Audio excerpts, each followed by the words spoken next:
Recombinant DNA बनाने के लिए हम लोग को क्या क्या करना होगा? सबसे पहले एक वेक्टर लिया जाता है। वेक्टर आप लोग समझते हैं, जैसे मलेरिया डिजीज है। मलेरिया डिजीज जो काउज होता है, मॉस्क्यूटो वेक्टर की तरह एक्ट करता है, क्योंकि जो मॉस्क्यूटो होता है, mosquito malarial parasite that is Plasmodium,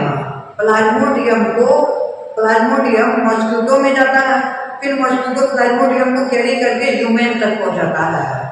जैसे ही ह्यूमन में प्लाज्मोडियम एंटर करता है तो ह्यूमन में फिर मलेरिया डिजीज काउज होता है। तो मॉस्क्यूटो यहाँ पे वेक्टर कहलाता है, जो प्लाज्मोडियम या फिर मलेरियल पैरासाइट को एक जगह से एक दूसरे जगह कैरी करता है। ठीक है, उसी तरह यहाँ पे यदि हम लोगों को कोई भी जीन किसी ऑर्गेनिज्म में ट्रांसफर करना है, जीन को किसी ऑर्गेनिज्म में ट्रांसफर करने के लिए हमें वेक्टर की जरूरत पड़ता है। जैसे जीन ऑफ इंटरेस्ट जो है हमारा, जो हमारा डिजायरेबल जीन्स है, जिस जीन को हम किसी ऑर्गेनिज्म में इंट्रोड्यूस करना चाहते हैं, उस जीन को पहले किसी वेक्टर में डालेंगे। ओके, तो रिकॉम्बिनेंट डीएनए टेक्नोलॉजी में वेक्टर के रूप में प्लाज्मिड लिया जाता है। प्लाज्मिड क्या होता है? ऑलरेडी हम लोग देख चुके हैं। प्लाज्मिड सर्कुलर डीएनए होता है, एक्स्ट्रा क्रोमोसोमल डीएनए होता है, एक्स्ट्रा क्रोमोसोमल डीएनए और ऑटोनोमस रेप्लिकेटिंग डीएनए। ओके, अपने से रेप्लिकेट कर सकता है।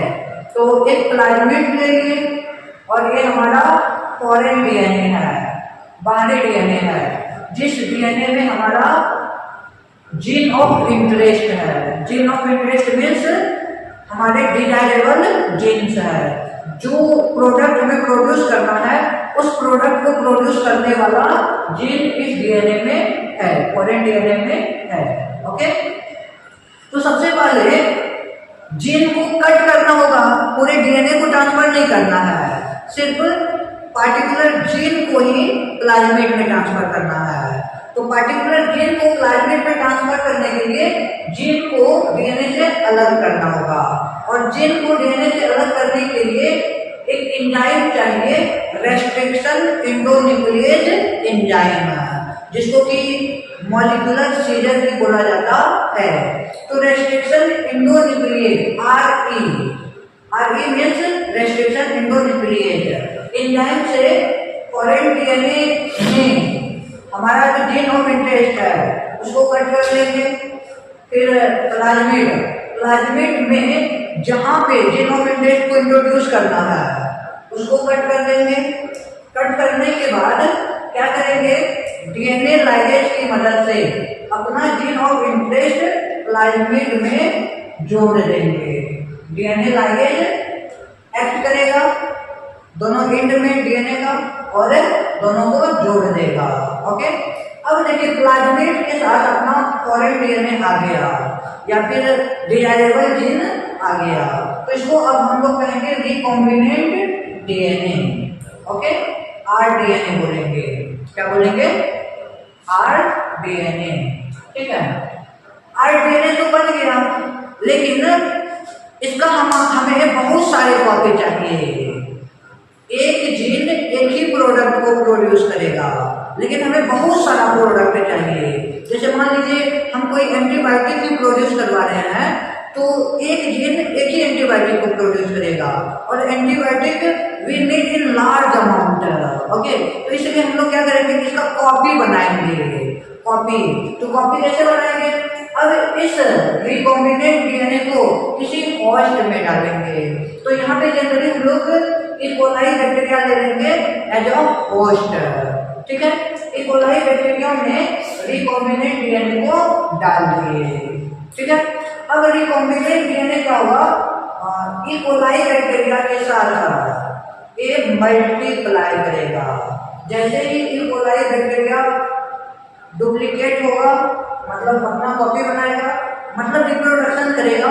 जैसे ही इकोलाई बैक्टीरिया रिप्रोडक्शन करके दो इकोलाई बैक्टीरिया बना, तो उसके साथ में अपना जीन ऑफ इंटरेस्ट भी जो वेक्टर डीएनए है, रिकॉम्बिनेंट डीएनए है, वो भी मल्टीप्लाई करेगा करके 2 बना लेगा। फिर इसी तरह से बहुत सारे कॉपी बना लेगा। ओके, इस तरह से देखिए जो हमारा ऑर्गेनिज्म है वो जेनेटिकली मॉडिफाई हो गया। जेनेटिकली क्या हो गया? मॉडिफाई हो गया। एनसीईआरटी में अर्लियर टाइम में 3 पॉइंट दिया है। किसी भी ऑर्गेनिज्म को जेनेटिकली मॉडिफाई करने के लिए 3 बेसिक स्टेप्स दिया है। कौन कौन सा 3 बेसिक स्टेप्स है? पहला बेसिक स्टेप्स है identification of DNA with desirable gene. सबसे पहले हमें उस डीएनए को आइडेंटिफाई करना है जिसके पास हमारा डिजायरेबल जीन है। ओके, या फिर जीन ऑफ इंटरेस्ट है। जीन ऑफ इंटरेस्ट को GOI भी बोलेंगे। ठीक है, इसके बाद फिर क्या करेंगे? यदि डीएनए को पहचान लिए तो डीएनए को पहचानने के बाद डीएनए को आइसोलेट करेंगे। डीएनए को क्या करेंगे? आइसोलेट करने के बाद उस डीएनए को होस्ट में डालेंगे। लेकिन होस्ट में पहले नहीं डालते हैं। होस्ट में एनसीईआरटी यहाँ पे डायरेक्ट लिख दिया है कि introduction of identified DNA into the host. लेकिन होस्ट में डालने से पहले क्या करेंगे? रिकॉम्बिनेंट डीएनए बनाएंगे। इस वेक्टर से उसको मिलाएंगे। क्यों मिलाएंगे वेक्टर से? क्योंकि यदि हम डायरेक्ट किसी होस्ट में डाल देंगे तो DNA would not able to multiply itself. Okay, वो फॉरेन डीएनए की तरह एक्ट करेगा, वो फॉरेन पार्टिकल्स की तरह एक्ट करेगा, वो मल्टीप्लाई नहीं कर पाएगा। कर पाएगा क्या मल्टीप्लाई? बिल्कुल ही नहीं कर पाएगा, है ना। तो उसको फॉरेन डीएनए को रेसिपिएंट डीएनए के साथ लिंक करना होगा। लिंक करेंगे तो फॉरेन डीएनए रेसिपिएंट डीएनए का ही पार्ट बन जाएगा, और पार्ट बन जाएगा तो it can multiply easily. Okay, and can be transfer into the next progeny. Okay, तो इसलिए सबसे पहले इसको हम लोग लिंक करेंगे, और लिंक करने के बाद रिकॉम्बिनेंट डीएनए बनाएंगे। रिकॉम्बिनेंट डीएनए बनाने के बाद इसको क्या करेंगे? इंट्रोड्यूस करेंगे इनटू द होस्ट में इंट्रोड्यूस कर देंगे। ओके, फिर देखिए होस्ट में इंट्रोड्यूस करने के बाद अब जो इंट्रोड्यूस डीएनए है उसको मेंटेन भी करना होता है। मेंटेन, जैसे इकोलाई बैक्टीरिया है, इकोलाई बैक्टीरिया को प्रॉपर न्यूट्रिशन देंगे, प्रॉपर कंडीशन प्रोवाइड करेंगे, तब तो ये रिप्रोडक्शन करेगा। और एक बैक्टीरिया से 2 से 4, 8 इस तरह से मल्टीप्लाई करेगा। तो मतलब क्या? Maintenance of introduce DNA in the host. Okay, और इसके साथ साथ transfer of DNA to its progeny.